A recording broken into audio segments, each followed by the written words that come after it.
Director of Philanthropy for the San Diego Children's Discovery Museum. And I'm also, I have the honor of being the president of North County Philanthropy Council for the year 2022. We will be recording the general session. We will not be recording the breakout sessions that we'll get into a little bit later on. But we would love everyone to use the chats, both during the general session and when you're in your breakouts. One of us from the kind of planning committee will be in most of the breakout sessions, and we will be gathering the chat from that. If we are not, it would be great if people could save the chat and send that along to us as well. I'll have a little bit more information about that as we get a little bit further along. But thank you again for being here. We'll gather folks for a little bit. Good morning, everyone. I feel like we should have some elevator music. I know.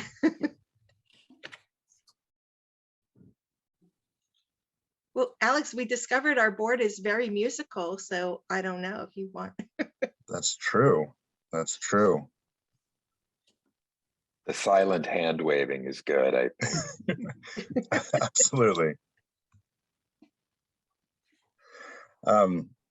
For when we do go into the presentation part of things, you may enjoy going into the speaker view as opposed to the gallery view. That is up to you. But our goal is to keep as much of this as all of us sharing space in the room together when we're not in the presentation mode. So there's that. We're going to wait a couple more minutes before we kick off. Looks like I see about 67 people in the room. Wowee, that's amazing. Yeah. All right, there it is.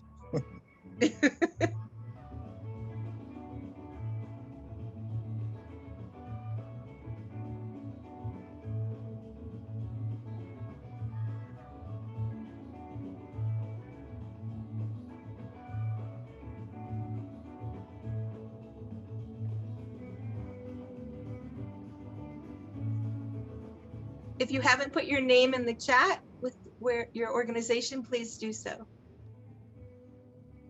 A joke. That's high pressure, Erin. All the jokes that come to mind are inappropriate, so give me a minute. My kids are very, very into. I have 8, 4, and 1-year-old, and my 8 and 4-year-old's favorite joke is, of course, guess what? Chicken butt, which comes up just an inordinate amount of times in any given day. But that's what I got right now. That's my headspace. So Alex, I love that that's still a joke, because that was a joke when we were kids, right? right, yeah, absolutely. Some things don't change. Age old, timeless. There you go. Yeah, it's wonderful when they think it's like this brand new thing. Right. They invented comedy. Right. Yeah.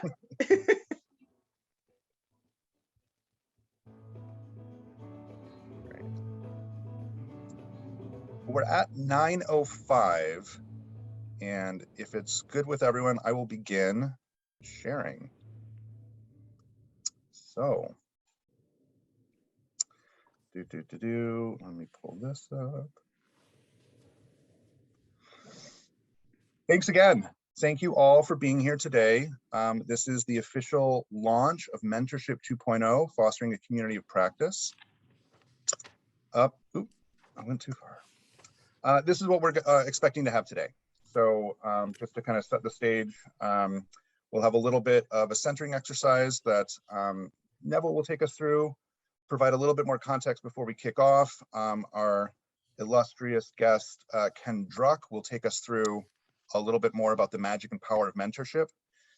We'll then go into our breakout sessions, which is intended to be a bit of a sampler of what we intend this program to be.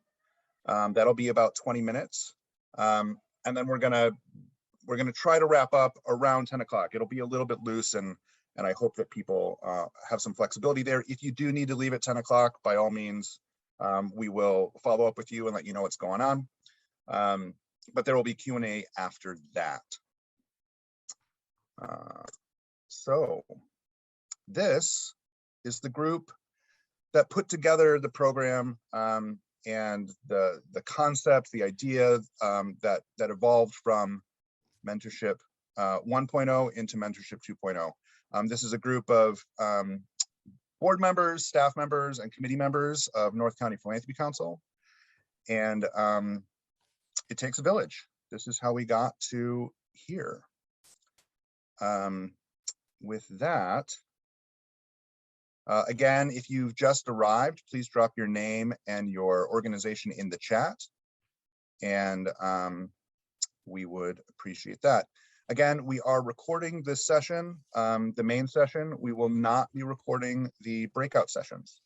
But if you are in a group without somebody on that screen, please do use the chat and save the chat and send it back on to us. You can send that to sandra@sdphilanthropy.org. Again, we'll send a follow-up about that in just a minute. So with that, it is my privilege and honor to introduce my fellow board member, Neville Billamoria. Many of you probably already know him. But I know Neville as a wise and inspiring leader who exudes passion for people and making connections. He brings experience, energy, and empowerment to his leadership role as SVP Membership Marketing and Chief Advocacy Officer at Mission Federal Credit Union, which is the largest financial services organization exclusively serving San Diego, where he is responsible for marketing, community relations, corporate giving, as well as promoting Mission Fed's public image and brand. You may know Neville from many of the boards that he serves on, including the Chamber of Purpose San Diego, National Philanthropy Day Honorary Committee, the AMA Cause Conference that he served as chair for 3 of the past 5 years, Conscious Leaders Collective, Conscious Capitalism Advisory Board, EdCore, Real World Scholars Board Member, Alliance for Empowerment. Stop. And he's going to lead us on a centering exercise today and a little bit more context of what we hope to achieve today. So without further ado. Thanks, Alex, and welcome everybody. All that is not what we're here to do. What we're here to do is actually affirm and celebrate each of you. And I thought the best way to get started was to actually invite our most authentic selves to show up. So if you're comfortable being on camera, that'd be awesome. If you're comfortable being fully present and disengaging your technology, that'd be phenomenal. I know that's asking a lot because we're all multitasking in today's Zoom and Teams worlds. And we're just going to take 3 minutes or so to just drop in. After 2 years plus of weathering this pandemic storm, most of us could use a little bit of self-care. And so I'm going to invite you to join me on a little inner journey together. So if you're up for it, please join the party. Must be present to win. So let's get started by sitting back in our seats, feet flat on the floor, straighten your spine, and align your hips, heart, and head. Intentionally close your eyes so you can leave the outer world of those 5 senses behind for a bit and enter that inner world. Another way of knowing, another way of being. And connect with your breathing. This technology that we never leave home without. So it's an app we always have on hand, quite literally. And in the wisdom traditions, the breath begins on the exhalations. So just start attending to the quality of your exhalations, maybe deepening your exhalations. And as you breathe out, literally breathe out, eliminate anything that's unwanted or unnecessary in yourself right now, in your psychophysical self. So body, mind, heart, spirit. If it's not essential, if it's not vital, just give yourself permission to breathe it out. And as you breathe in, the second part of the breath cycle, breathe in the essential, the vital, the most meaningful to you, your most authentic self that brings meaning and purpose to your life. Could be a quality, whatever comes to mind, maybe an image in your mind's eye, maybe a sensation in your physical body, maybe sounds in your inner ear. Out with the unessential, in with the vital. And finally, in that transition between the inhalations and the exhalations, between the exhalations and the inhalations, see if you can merge with something larger than yourself. However you choose to conceive, believe. That's love, God, spirituality, nature, truth. You know what it is for you. So emptying, filling, and merging. Letting go of the unessential, breathing in the vital, and then merging with something larger than ourselves. The drop of water undifferentiated from the wave, undifferentiated from the ocean. Whole.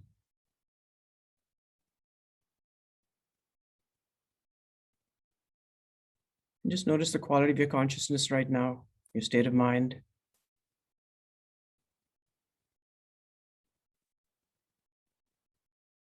As we create this safe, brave, maybe even sacred space together,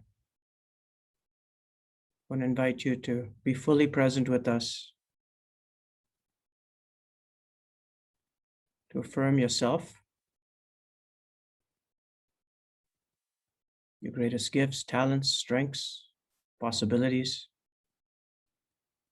And then let's bring them to bear in this group.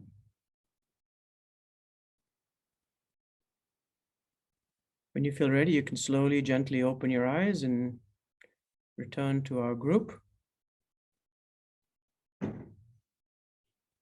Thank you for the opportunity. Thank you, Neville. Everybody feeling centered? All right. So the thing that I wanted to share kind of from this point is kind of how we came to Mentorship 2.0, and a little bit more about what it hopes to do. So the thing that I've always been most attracted to about MCPC is just the simple idea of bringing people together across many sectors with the shared goal of improving and enhancing our community through philanthropy. And I find there's a simple joy in connecting with people from a variety of backgrounds who you can talk shop with, compare notes, learn from, while sharing your passion and honing your skills. Now, NCPC has done that in many ways over the years, primarily by offering nonprofit professionals and other like-minded people professional development experiences that will help them do their jobs better and thereby improve the quality of life for our community. So by investing in people who engage in fundraising or development or advancement, sharing best practices and insights and new ways of thinking, our nonprofits, our foundations, corporations, and businesses all thrive. So we launched the first NCPC mentorship program about 4 years ago with the goal of offering our community something new of value that would continue to enrich the state of our sector. And we went with the traditional model of just pairing early career individuals with more experienced professionals with the hope of harnessing the generous wealth of experience in our community back into up and coming professionals in fundraising, board members, and the future leaders of tomorrow. So after many successful pairings, we began to wonder what an evolution of mentorship might look like. What does it look like in this moment? How could we be more intentional in our efforts to foster a community of practice and continue to serve our members in a meaningful way? So then after more than a year of research and discussion, surveys, and focus groups, we came up with what we hope is, again, a new idea that will be of value to anyone and everyone who wishes to participate. In a sector that values relationships and shared purpose more than anything, our answer was to open up wider to more diverse experiences, engagement, and involvement in small groups, and to dig deeper into relationship and shared passion within those cohorts.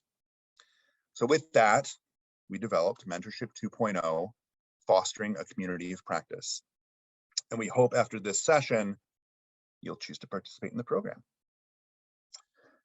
So to help us understand the many gifts of mentorship, it is now my distinct pleasure to introduce Dr. Ken Druck. Ken, if you don't know, is a leading mental health expert focused on the areas of civility, relationships, and aging. He writes regularly for the national press and is an author of several books, including Raising an Aging Parent, Courageous Aging, and The Real Rules of Life. Ken's pioneering work over the last 40 years has included executive coaching, consulting, visionary leadership, the psychology of men, parent effectiveness, healing after loss, resilience, and most recently, courageous aging. He's the recipient of the Distinguished Contribution to Psychology and Visionary Leadership Awards for his community service and lifetime of achievements. Today, Dr. Druck joins us from his home in sunny Del Mar. Thank you for being here, Ken. The screen is yours. Thank you so much for this beautiful introduction and start. I'm so honored to be with all of you today and to have this brief time together, but to share something so sacred and so important. We are, and we all know, we are at an inflection point, a historic inflection point, where we're deciding what to pay forward. Is it the best in us? Our courage, our humility, our faith, hope, our strengths, the best version of us, or the lesser version of us. And it is so critically important. The value that's expressed in being here is one that I want to talk about, as well as the essence of what it is to be effective in our mentorship. What is the essence of mentorship? And why is it so critical at this moment of history? You know, we are the people of each other's time. And what we do, what we pay forward, and whether we make it a priority to pay it forward is before us, is in our hands at this moment. I'm so honored to be with all of you. I look around and I see Joe Lynn and Neville and my new friends, Sandra and Alex and David and others, Diana, people that I've worked with, I've had the honor of working with in the nonprofit sector, especially after 20 years of running the Ken Druck Center. And it's just an honor to be with all of you. I am clients of yours. I am admirers. You are my heroes. So to be able to talk to all of you, let me start by saying thank you to all of you for the work you're doing. Thank you to NCPC for the philanthropy that you're bringing into this community.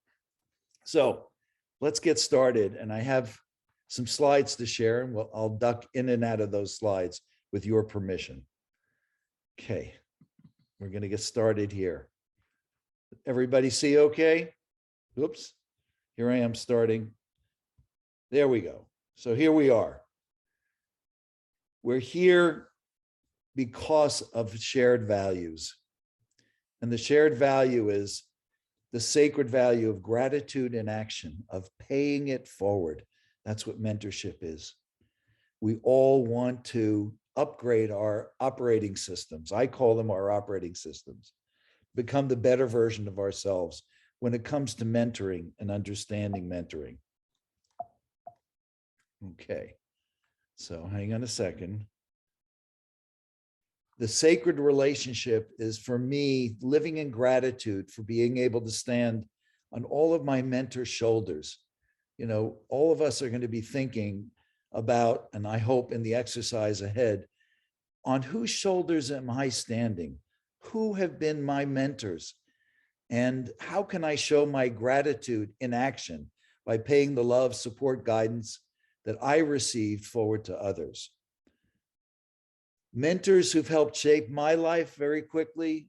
You know, I go back to my third grade teacher, Miss Fletcher, who found a way to show me how smart I was despite having serious learning disabilities that made me for a long time feel stupid and lesser than.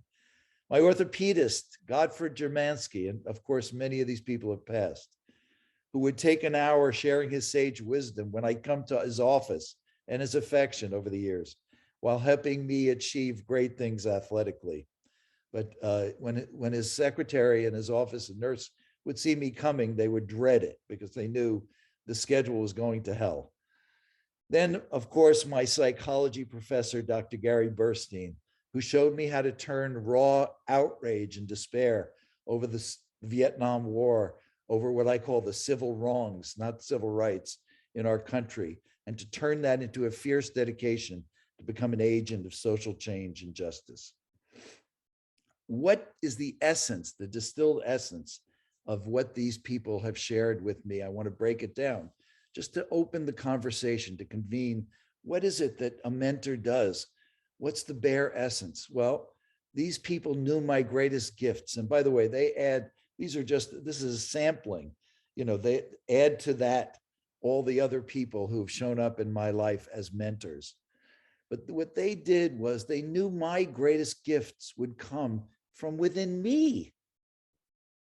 That the born of kindness, self-compassion, self-respect, self-care, courage, and humility. And they knew how to draw these things out of me in a show of love, caring, patience, understanding, forgiveness, humility, and self-acceptance. So that was the first thing, the first essence. The second gift was they showed up how, when, and where it most mattered. They took my hand, and there's a lot of hand-holding and mentoring, in good mentoring. They listened. The capacity to listen, the experience of listening effectively is me giving you one of the greatest gifts we can experience, is the feeling of being met, of being understood, of being heard. It's the basis for all loving, caring, constructive, and supportive relationships. They got to really know me. Sometimes all of our conversations could be reduced to, hey, get to know me. Get to know me. Stop rehearsing a response to what I'm saying. Get to know me. That's the way I feel supported, understood, championed. Genuinely care about me and generously share your time and gifts, helping me become the best version of myself. And it's that ethic of, I'm devoted to you becoming the very best version of you. And sometimes that'll mean being very direct with you in ways that I'm uncomfortable. How many of us, especially in the professions represented here, are conflict avoidant? We've been trained to be so nice. And at times we forfeit that loving, direct tone of directness, of direct, forthright communication with each other when it's important to put sensitive issues on the table. Number 3, they earn my trust. Trust is everything in all of our relationships. Being respectful, reliable, non-judgmental, valuing my well-being. My mentors earned my trust. I could be vulnerable with them without fearing that I'd be judged, taken advantage of, hurt, or left hanging. And 4, their unconscious behavior and biases were under control. They had done their work. They had become the better version of themselves. Not that they weren't a work in progress, they were, but having policed their own unconscious behaviors and biases, they were able to guide me to discover and to police my own, to become aware that some things are far beyond and out of our awareness. Ways we put other people in a box, ways we don't listen, ways we turn away, ways we believe that the narrative playing in our head is reality, and it's much greater than that. But because they were humble and saw themselves as works in progress, they continued to self-correct and to grow as individuals. They modeled for me how to process one's own biases, flaws, rough edges, and imperfections. And the 5th gift that they gave is they knew what time it was. Time in my life, time in their own life. They knew and they honored the fact that the active part of mentor relationships usually last for a limited time. They understood and respected boundaries and knew how to let go and turn the page when it was time to move on. And finally, they showed me how to hold that special time that we had together in my heart. Here I am talking about these people that I hold in my heart, people on whose shoulders that I stand, people who showed up for me when it most mattered. Mentorship, as we all know, is unbounded by time, death, race, gender, age, status, or relationship. That our mentors can be parents, teachers, aunts, uncles, cousins, coaches, neighbors, doctors, co-workers, supervisors, bosses, community leaders or strangers. They can even be people on TV, breaking news. They can be Rachel Maddow if you go that way. They can be people who are mentoring us through television, through screens. The mentors, people we listen to in podcasts. They may be living or deceased, older, younger, richer, or poorer. So daughters can also be mentors. And I thought I'd throw something in very personal. All right. I wrote, my last book was called Raising an Aging Parent. And I wrote it for my daughter, Stephanie, pictured on the right side. My daughter, angel daughter, Jenna, I call her my angel daughter, died tragically at age 21 while studying abroad. And by the way, one of the ways I know Neville is that Neville was one of the people, sometimes mentors and teachers and people who are colleagues, who become friends, who then become brothers, show up in our time of greatest need, our dark night of the soul moments. And this was my dark night of the soul moment when my daughter Jenna died. And Neville was one of the people that showed up and stood with me. Jenna died tragically, as I said, and she continues to be one of the wisest, most loving mentors in my life. Her words, "Be with Daddy," are guiding force in all of my relationships and in my life every day. Daddy, be with me. Put the newspaper down. Don't try to multitask. Meet me, be with me, listen to me, tune everything else out. My ADD daddy, and be with me. My earth daughter, Steffi, pictured on the other side, is one of my closest friends, if not my closest friend, confidant, and a source of daily joy in my life. Her ability and willingness to be lovingly direct with me reminds me not to take things too personally, which one of the things I do. It's like, Dad, don't take it so personally. It's not about you.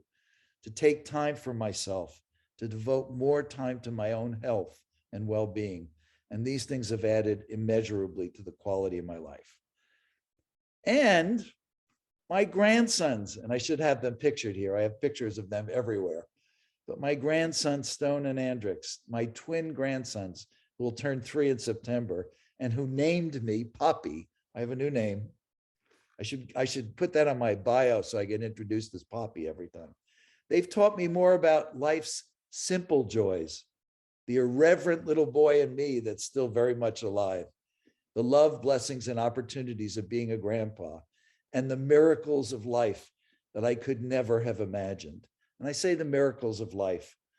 My mentors, whether they're my grandsons or my old professors or whatever, had a sense of the big picture. That we're flying through space on a great, not even something that's not even as large as a grain of sand in a universe. And we keep discovering, we thought we lived in a universe that was so expansive, we couldn't even imagine it. Now we find out we live in universes, infinite universes, that we live in the middle of a mystery that is so great and so humbling, but how not to feel small, how to cherish and to realize what a miracle and a blessing. Neville talked in his opening about the powers greater than us. My mentors had a sense of those powers that were greater than them and invited those powers into. And I believe that those powers also guide us and lead us when we think about that in-breath, what it is that we need to do to become the better version of ourselves. I'm closing this, and then I want to bring up another thing. In the closing, of course, I hope that this has empowered you to become the better version of yourself as a mentor and to strengthen and bolster your mentoring programs. But I'm reminded of one of my mentors who was going through a particularly difficult time, because mentors humanize themselves to us, don't they? He's going through a particularly difficult time. And I said, how are you doing? The roles had kind of reversed in a way they do often with our aging parents, where suddenly we become the caregiver and we're left feeling, oh my God, I'm here now to be here for my mom and dad, and in ways that I've never had to be. And the roles begin to reverse in a way. I'm the caregiver. And I was kind of, here my mentor was going through a very rough time, a divorce, a health issue and so on. And I said, how are you doing? And he said, well, I'm in between transitions right now. And, we often meet our mentors when we're going through transitions, but here he shined the light on a whole new way of seeing the world, that we were between transitions. How many of us think that, oh yeah, I'm going through a transition. I'm between transitions right now. I'm in that moment, of blessed relative peace. In any case, I hope that this has been an opening. We're opening the conversation to now go into some very personal. What makes programs like this most relevant is the opportunity to make this very personal to you, whether it's you, what your organization is thinking about, whether it's some of the issues that I brought up, whether it's a time to do a personal inquiry into what mentoring is in your life, the meaning of it, things that you may want to do, mentors you want to thank, ways that you can acknowledge yourself as a mentor, ways you can fine tune how you mentor, how you go about your business. Whatever that personal value is, you're going to have a chance to really personalize this in a second through exercise. And I'm very excited about that. And then at the end of our program, we'll go into some questions, some Q&A, and we'll have a wonderful community dialogue. So I'll hope to meet you again there. How are we doing on time? Alex, we good? Fantastic. You're doing great. Okay. Are we ready to transition? I think you've got a couple more slides. We're ready for them. Okay. All right. I have one more. My hope and prayer for everybody is that you open your mind and heart even greater to the giving and receiving, the mentoring you need and that you deserve, that you cultivate newfound in every season, in every challenge in life, in every difficult period we go through. We're asked to cultivate newfound courage, generosity of heart, understanding, and compassion, especially self-compassion. My motto over the last couple of years and my work with companies and with individuals is make sure that you take your foot off of your throat and put your hand on your heart. That self-compassion is a core value. Kindness, patience, gentleness, directness, but with a tone of caring. All these things are critical, and they are the elements of newfound self-compassion. And that you put your mind, heart, and affairs in order to pay the goodness forward. Paying the goodness, I made an interesting career transition. After the death of my daughter, I was working exclusively in grief and loss. I had the honor of coordinating bereavement after 9/11 in New York and California. I've worked with the Sandy Hook parents and families, Columbine and Las Vegas and Boston. And I was the guy who got called in very often to help families after a horrible tragedy. And I realized years later, as I expanded my work into resilience in general, that aging, the issues of aging really had to do with the way we either grieve the loss of our younger self, that we put our affairs in order, that really positive, constructive, joyful aging is coming to terms with and grieving through the loss of our younger self and arriving in the beauty, the power, the elegance, the humility, the strength, the experience, the success of who we are today and how we are today. The person that I am today. I used to do an exercise, and my favorite PBS exercise, I did a PBS special, was, looking at the options that we wake up with every morning. Do I look in the mirror and say, you're not half who you used to be. Look at you. You're what's this wrinkle? Where did that hairline go? And you're much slower on the pickleball court. Or do I wake up and look at myself and sing, you are so beautiful to me, to acknowledge that I've become the better, more confident, stronger, deeper, richer, more loving, more humble, more caring, more empathetic, and more devoted version of myself. So when we put our affairs in order, it's spiritually, it's physically, it's legally, it's financially, and it's all the things we do to pay the best in us forward, to pay the best in us forward, the same value that's at the core of mentoring. What we've given, my prayer and hope is that what we've given comes back to you 1,000 times in the day to come. And finally, that the goodness of your wonderful cohort program and community will spread across our nation and world, because we are so much in need of that. This is just the commercial for anybody that wants to follow up. And this will tell you exactly how to get a hold of me. And finally, thank you for the honor and privilege of presenting to the NCPC community. And I hope this is the beginning of our conversations about mentoring. And I'm so excited to see the cohort program in full bloom. And I thank you. I'm going to switch over. Handoff back to you. Wow. Thank you. Thank you. Thank you, Ken. That was just a wonderful invokement. Invokement, is that a word? Invocation for us all to consider as we go forward today, and hopefully as we go forward into these mentorship cohorts. The notion that we came to is everything that Ken spoke about might have a slightly different dynamic if we do it in small groups as opposed to one-to-one.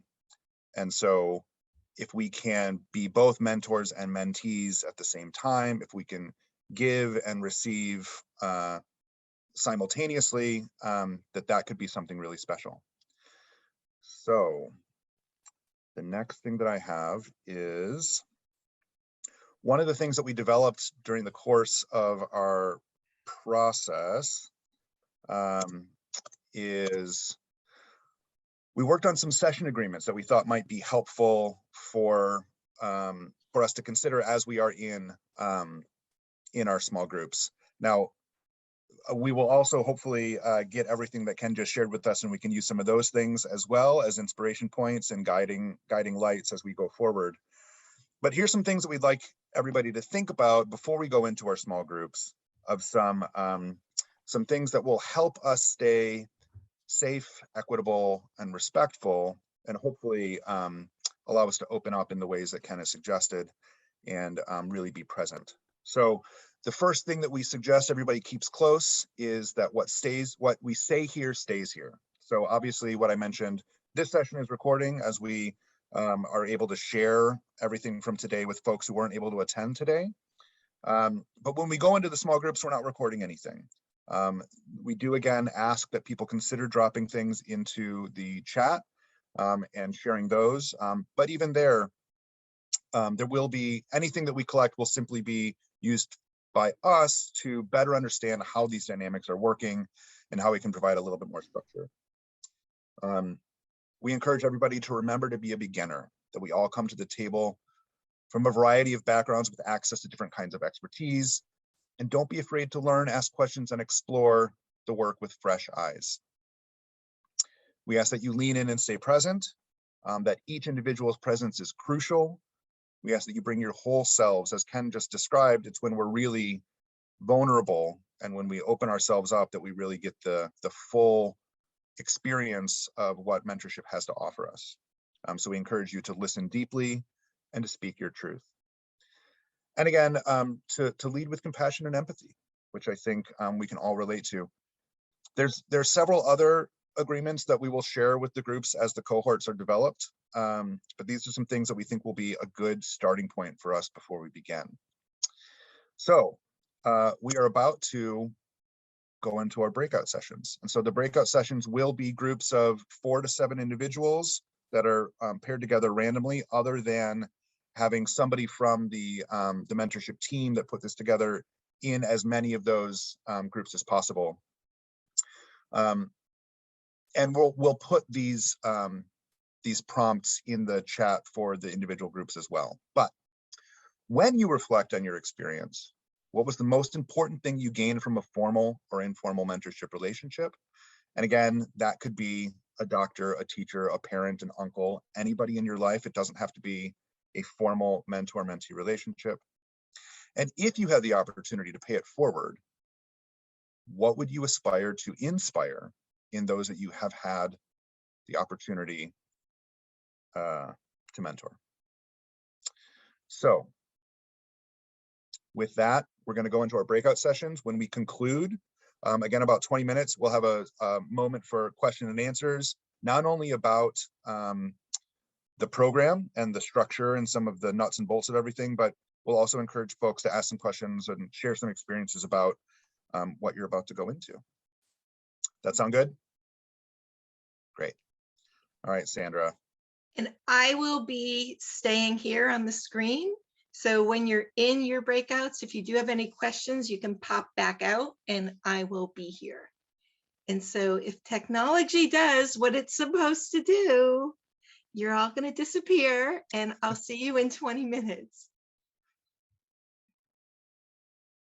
What are your thoughts about this process? Are there any things that are confusing to you that we can clarify? If you've got anything for Ken, I think Ken is still on the line. So let us know. Shoot some questions into the chat or raise your hand and go. Nina, kick it off. So I'm just wondering, I guess I don't really understand what the structure is for these cohorts, and you're going to be putting groups together. Is there a facilitator? And I think that's what I'm kind of missing. Like if you're planning to try to put together mentors and mentees together, or how the structure is supposed to work. Do you want to start that, Neville? Happy to. Yeah, so again, the traditional mentor-menteeship relationship or model was a kind of a top-down, right? So there was some all-knowing graybeard that was going to transfer information to some young acolyte who wanted to benefit from that. We're not precluding that that wisdom can be passed that way, but we think there's more strength in the peers. And so our aspiration is to create groups where we can all learn from each other. So it's not just a one-way flow of information. We realize that some people would like more facilitation and others want really a lightly facilitated group. So there's going to be flexibility in terms of based on the interest form and your preferences. We're going to try to match those to whether you want to be lightly facilitated or have a structured facilitation process. And that actually extends even down to how often the groups meet and how they want to handle the topic. So we're not being prescriptive here as much as creating the space and recognizing that some people will need a little more scaffolding and that they like that structure and because they don't like it just being loosey-goosey. And others actually don't like too much structure and they want it to be more organic and in the moment and real.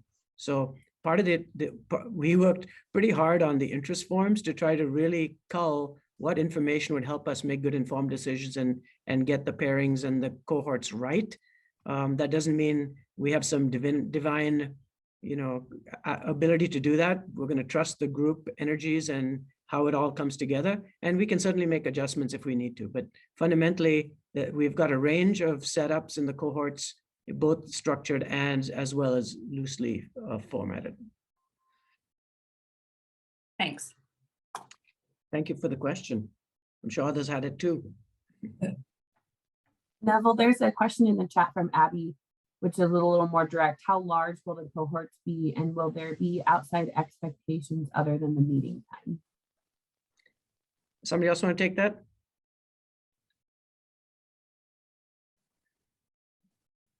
Okay, so we're at least at the onset thinking about under 8 in a group. And depending on how many people officially sign up and then how these pairings and groupings go. And so that's the benchmark. Are there expectations to meet outside? Well, as Ken very articulately shared, our ability to cultivate a deep and authentic relationship is going to make a big difference. I happen to be in a group with 2 people, Wendy and Sharon. We had a small group and we already committed to saying we want to connect. So, and we don't even know where this is going to go, right? So the point is, I think that initiative to connect is entirely up to the individuals. Each group is going to determine how often they meet and what that formality is going to look like. But then our ability to do that informally and separately, I think, will only enhance the quality of the relationships and the quality of the experience. Yeah, I have a question. So this group of 8, is it going to be 4 mentors and 4 mentees, and we're working together, or you're the only mentor and you're mentoring 7 other people? No. Right. So that's the change up in this model, right? In the old model, you might say, okay, there's 1 facilitator and 7 participants. In this model, no, we're both mentor and mentees, in the same way that the prompt question was saying, what was given to you from the mentors that made a difference, and then what do you want to pass on? We're in that, holding that space for both. There's places where even the newbies, quote unquote, who are thinking to themselves right now with imposter syndrome, I'm not worthy, I got nothing to contribute. What do you mean? I'm going to be a mentor? Yes, absolutely. Those grandchildren, the twinsies we heard about from Ken, have plenty to offer to bring out Ken's impish, childish, impetuous joy and in the momentness, right? So don't underestimate. He's giving me 2 thumbs up. He's got 2 twins. Good thing he doesn't have quintuplets. I'd be seeing a lot of fingers. But it's that spirit more, Patricia, that we're reaching in for, is to say that everybody's got something to contribute. Everybody has goodness and value and capacity and experience that does not need to be measured in the number of years they've lived or the number of titles they have or the role they're playing. So in this example, leadership is not a position, it's a decision. If we're choosing to enter this relationship with the group and in the spirit it's intended, everybody's got something to contribute. Ken has his hand up. Go ahead, Ken. Up, you're on mute. Nina, you had your hand up before me, and I'll go right after you.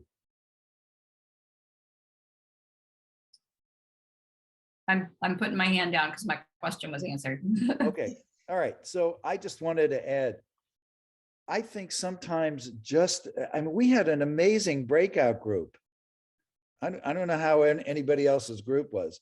We had 20 minutes, but the depth and the richness of what was shared simply by telling the story, we added dimensionality to this conversation that is so important. The safety, the importance of clean, safe relationships between mentor, the different kinds of mentoring. I mean, we got into so many things. One person in our group, her brother was her mentor and has continued to be. The dimensionality, transference issues, Me Too issues, the need to give gratitude to mentors we haven't spoken to in 25 years, and that we haven't fully thanked. There are just so many issues. So I think in some of the cohort groups, just the sharing, the richness and the lessons will come from sharing our stories, creating a safe place to share what has happened and how it has changed and shaped us, how it inspired us, or how it shut us down, made us afraid of mentors. And sharing the richness of that itself is an important start into the inquiry of how do we become the best version of ourselves as mentors. And one person in our group said, it's not only about the mentors, it's how do you become the best version of yourself if you're the mentee? What's the code of safety and trust and of learning to take criticism, of critiques, of reframing that as this person is devoted to me becoming the best version of myself. I need to lower my defenses and listen more and listen better. So there's so much dimensionality that I hope that's a part of it too, that if we just show up and continue to share the richness of our experiences and our stories and the things we've learned from them. Jolynn, I'm going to come to you. If it's okay, I'm going to just quickly answer this question from Trisha. And this isn't a training to become the best mentor or the best mentee. It's really enriching your overall life. And then, of course, indirectly, we'll have impact on our community. So it really, it's all about yourself and what you can give to others and what they can give to you. And with that, someone who gives a lot to everybody, Jolynn. Thank you. I just wanted to point out in our group, one of the things that came up was that we shouldn't make any assumptions about who wants to be the mentor or the mentee. It is not about age. It's not about a position. We can all learn something. And sometimes we make this assumption that only young people are going to be mentored by older people. Maybe there is the reverse, and maybe they're somewhere in between. So we would caution not to make assumptions. I'll just offer up, to a degree, this is a grand experiment, right? That we are getting groups of folks together. The number that we chose is based upon the feedback that we received from our focus, our surveys, the frequency that we're trying to offer, ability on, we will learn from this process about what is an effective plan. And we will, as we get into the next round of things, perhaps there will be a little bit more structure, perhaps it'll stay in this very flexible model, but we are hoping to learn a good amount from this grand experiment as well. So again, for those that do choose to participate in this, thank you. Thank you for being a part of this idea that we think has legs, but we're going to need your help to let us know if it actually does. David. Thanks. Hey, well, Ken is still here. I wanted to say I was so thankful to listen to him, and I was kind of overcome with emotion listening to him. And it brought up the question for me, Ken, about how important the element of self-care and self-compassion are in the mentoring process. And I'm wondering if you can talk just a wee bit about that.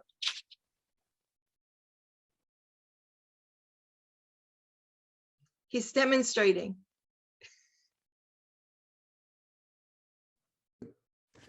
So this is something near and dear to me.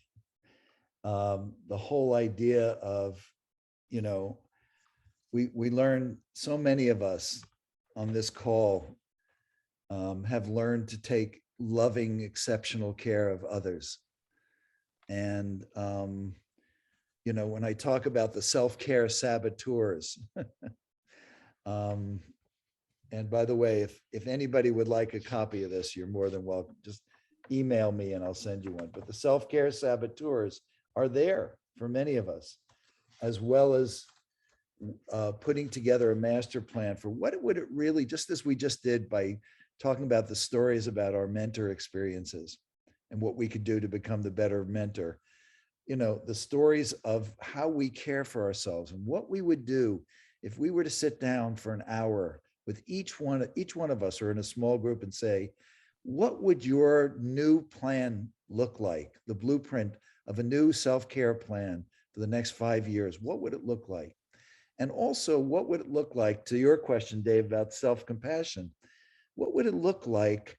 How would the voice that you talk to yourself with sound different if you were leading with self-care? Some people talk to themselves as though they're in a courtroom with only a prosecuting attorney with that admonishing finger trying to accrue evidence. There's no defense attorney, no judge, no jury, just the prosecuting attorney questioning, treating you as a suspect. Some of us have learned to talk to ourselves in such critical tones, harshly critical tones, have learned to doubt and put ourselves down and diminish ourselves. So that take your foot off your throat, catch yourself in the way you talk to yourself, putting your foot on your throat. What are you doing? That sharp voice, catch yourself and bring your hand down to your heart and listen to what the compassionate voice in you. In my work with grief, the most difficult thing in grief work is to teach people to talk to themselves about their grief, because they're so afraid they've lost somebody they love, or they've suffered a living loss that's devastating. Their life as they knew it has been obliterated. And they're afraid that they're also going to now lose the world, because now they're separate and apart from the world. I'm broken. Nobody's going to want to love me. Nobody's going to want to take what I say seriously. I might as well have a t-shirt with the word pathetic on it. We feel like we're going to lose the world as well as having lost something else precious. So It's the most difficult thing in the world to get somebody to say, how could I not feel heartbroken? How can I not feel like all the wind has been taken out of my sails? It's understandable. The way I am feeling is so understandable. And that's a show of self-compassion, kindness, understanding, patience, clarity. It's the gift that we give ourselves. And if we could move the needle slightly towards more self-compassion, it changes everything. If we move slightly towards self-care, Neville's meditation was so elegant and beautiful, so simple and elegant and beautiful. If we can only learn to treat our breath, isn't it a miracle we take nourishment from the air? How do we figure out how to do that? But to cultivate that peace and to put ourselves in a place where we exude it and we become a model of it, an example of it, it becomes contagious. It's exactly what our world needs right now.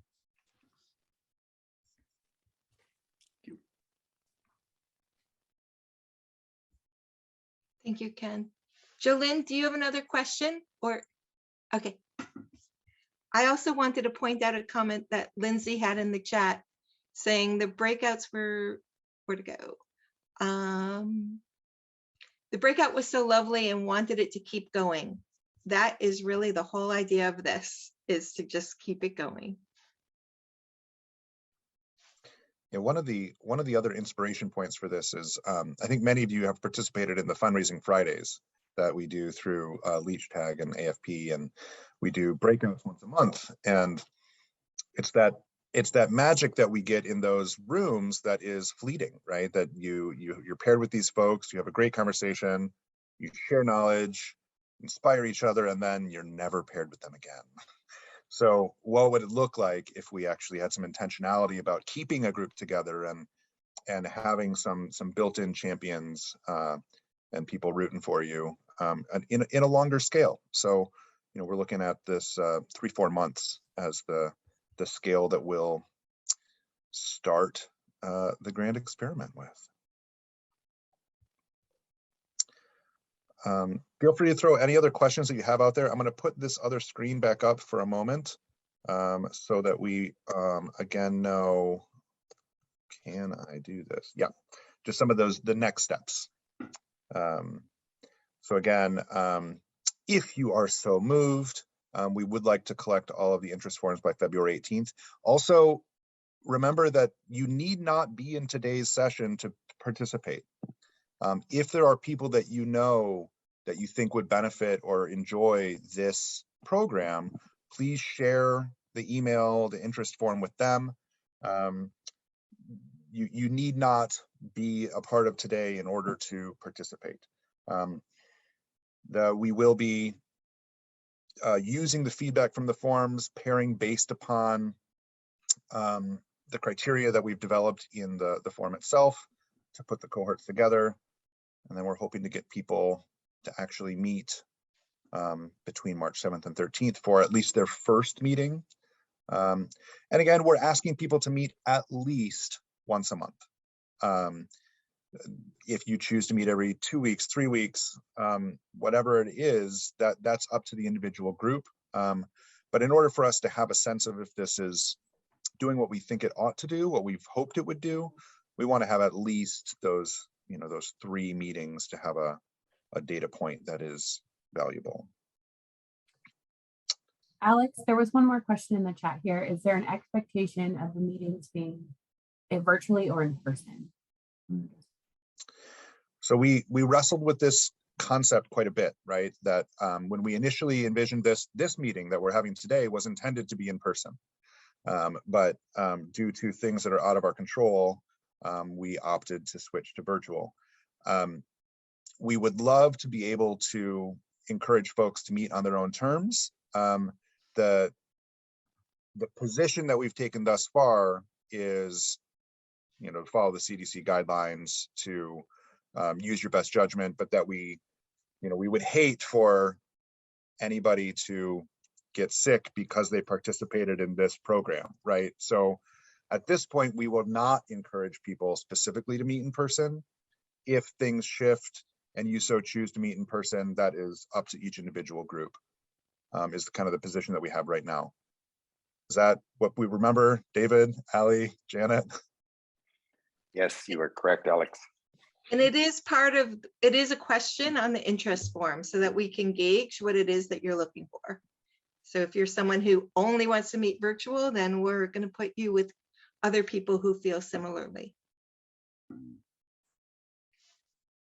And Alex, okay, there's a question in here about if you have to be an NCPC member.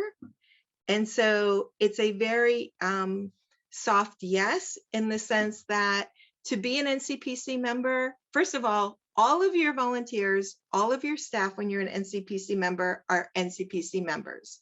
So you can open this up to all your colleagues to invite. And then if you're not currently an NCPC member, and if our cost, which for a nonprofit is only $100 a year, we're told all the time we should raise our prices, but we don't. If the $100 is a barrier, we have scholarships. So we really don't want that to be a hindrance to you to participate in this program. But please feel free to reach out to me further about membership if needed.